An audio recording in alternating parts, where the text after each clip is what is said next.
Welcome to Charts Today. My name's David Linton, and today's edition for October the 11th comes to you from London. I'm back at my desk for the first time in a couple of weeks, and a lot has happened.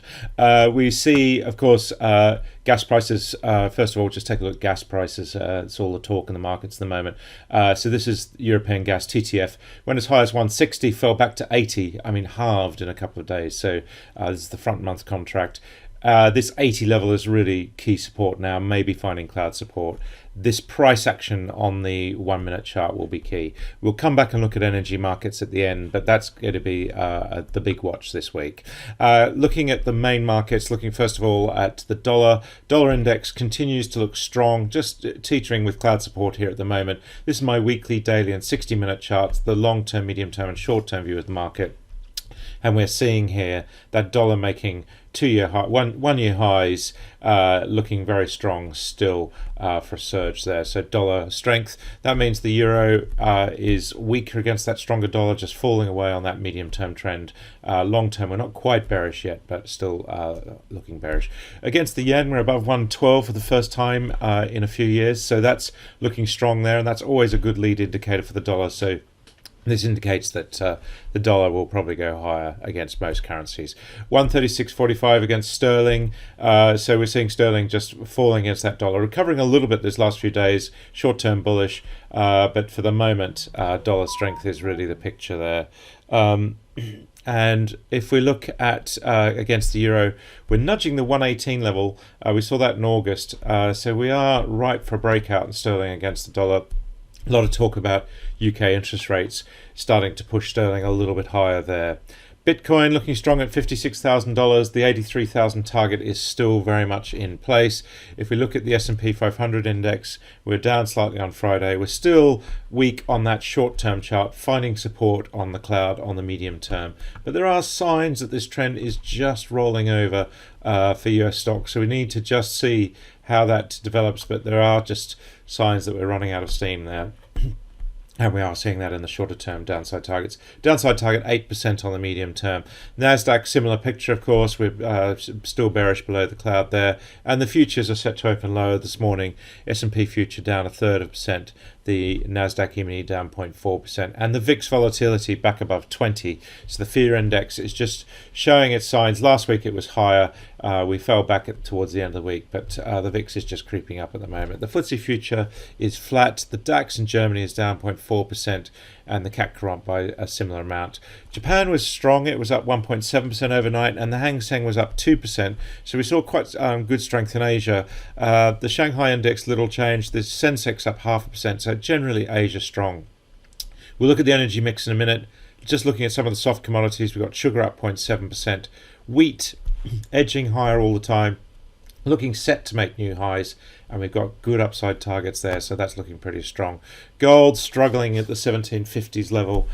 We did see a spike up to 1780 on Friday, but we couldn't hold that, and we're back to where we started. So gold just not looking great. Silver also just struggling at the moment. That medium-term downtrend playing out there. Stronger dollar not helping.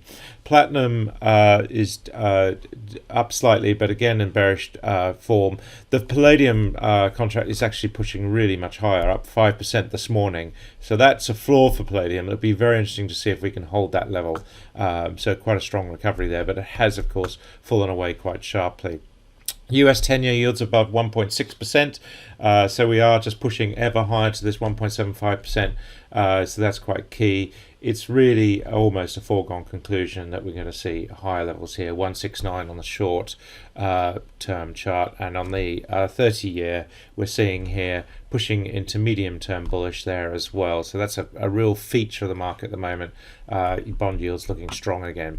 That's, of course, weak for the bond market, and the German Bund is the level that we need to watch. This break would be really quite critical for the Bund future, so we need to keep an eye on that. Looking at the energy mix now, Brent Crude is pushing to 3-year highs, just pushing higher all the time. We've got upside targets. So we went out to clients this morning as bullish on crude oil. WTI now making 7-year highs with good upside targets, so similar there. US nat gas has had a really volatile week. We saw a move of $1 in a couple of days, so that's unbelievable, really. But looks like we might find support. That 540 level is now very critical, of course. We're short of 1-minute targets, but they will develop throughout the day. We've got one on the 60-minute chart of 608, so some 5% higher, getting back above 6.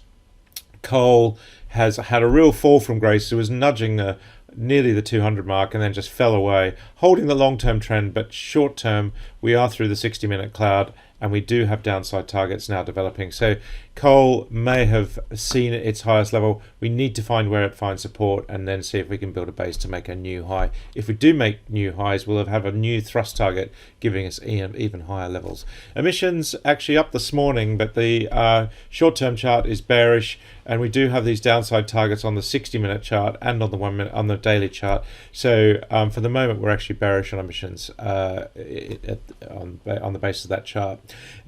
Gas, of course, we've talked about. It's all about watching this MVP price action. We were up some 6-7% this morning. We see that in the candle. We actually are seeing quite a bit of volatility. This is the 1-minute chart. Keep an eye on your OTC pricing here. We got targets in either direction. These will play out. That's what you have to watch with the emissions chart, with the MVP. And TTF similar, of course. 80 is the critical level that we need to hold there.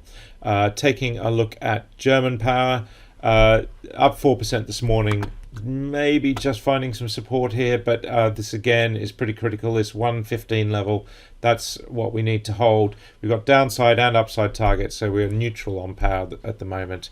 The only market where we felt confident of a fall was the Nordic power market, and we see on the cow we're pushing lower with targets lower, so that was quite key. That's it for today. Until tomorrow, happy charting. See you then.